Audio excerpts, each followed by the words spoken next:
मित्रों नमस्कार, शिव शिवा साधना चैनल पर आपका स्वागत है। मित्रों आज हम धनु राशि वाले व्यक्तियों पर बात कर रहे हैं। 12 ज्योतिर्लिंग में एक बहुत ही विशेष ज्योतिर्लिंग है जिसका कि धनु राशि वाले लोगों के ऊपर बहुत अधिक कृपा है।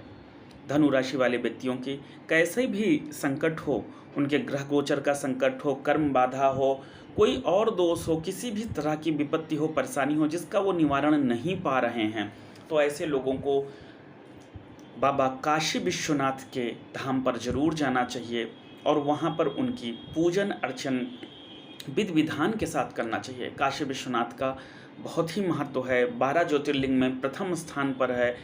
बनारस में, जो कि पूर्व में काशी कहा जाता था, मुख्य काशी के बीच में, बनारस शहर के बीचों बीच स्थित है काशी विश्वनाथ धाम। काशी का बहुत बड़ा महत्व है, हर कोई काशी के महत्व को जानता है। स्कंद पुराण में काशी खंड में काशी का बहुत बड़ा उल्लेख है। मित्रों आज भी काशी में न केवल इंसान बल्कि जीव जंतु भी जाते हैं और वहाँ पर बाबा के धाम की परिक्रमा करते हैं, काशी विश्वनाथ ज्योतिर्लिंग की परिक्रमा करते हैं। काशी विश्वनाथ मंदिर के ऊपर कई बार मुगलों ने या जिहादियों ने, आक्रमणकारियों ने आक्रमण भी किया है, मंदिर को विध्वंस करने की कोशिश की है, जिसके विषय में बहुत बड़ा उल्लेख मिलता है कि जैसे जैसे लोग वहाँ दर्शन करते गए और लोगों ने पूजन अर्चन किया तो लोगों के स्पर्श से उनका जो पाप था वह काशी विश्वनाथ मंदिर में बाबा ने स्वयं ग्रहण किया, जिससे कि उनका दुख, परेशानी, कष्ट दूर हो। और इस तरह करते करते करते करते पाप की जब सीमा बहुत अधिक बढ़ गई तो उनको भी स्वयं नष्ट होना पड़ा। जबकि स्थान की महत्ता पुराणों में बताई गई है।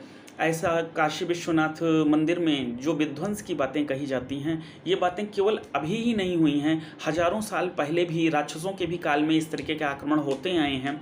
जिस भी धर्म क्षेत्र पर पाप बढ़ जाते हैं, वहाँ पर जब व्यक्ति किसी भी नदी हो, जहाँ की पवित्र नदियों में स्नान करता है, तो उस नदी में अगर नदी की पवित्रता आपको प्राप्त होती है तो आपका जो पाप फल होता है वह नदी में जाता है, जिससे कि उनके अंदर जो है पाप, आपका पाप चला जाता है, जिसके कारण वह भी अशुद्ध होने लगते हैं और एक समय के बाद वह भी दूषित होकर अपना पूर्ण फल नहीं दे पाते हैं। इसी के कारण ऐसा बार बार विध्वंस या पवित्र नदियों का उपहास, ये सब चीज़ें होती हैं। इसका जिम्मेदार कोई और नहीं है, इसके जिम्मेदार मनुष्य स्वयं हैं, क्योंकि वो अपने पाप कर्म को छुड़ाने का बहुत ही आसान तरीका जान जाते हैं कि नदियों में स्नान कर लेना और मंदिरों में दर्शन करना। इससे क्या होता है कि मंदिरों की जो पुण्य ऊर्जा होती है वो व्यक्ति ग्रहण करता है और अपना पाप का जो ऊर्जा होता है वो वहाँ मंदिर में चला जाता है, उस ऊर्जा में जाता है, जिसके कारण जो है वहाँ की जो ऊर्जा, जो शक्ति होती है वह धूमिल हो जाती है।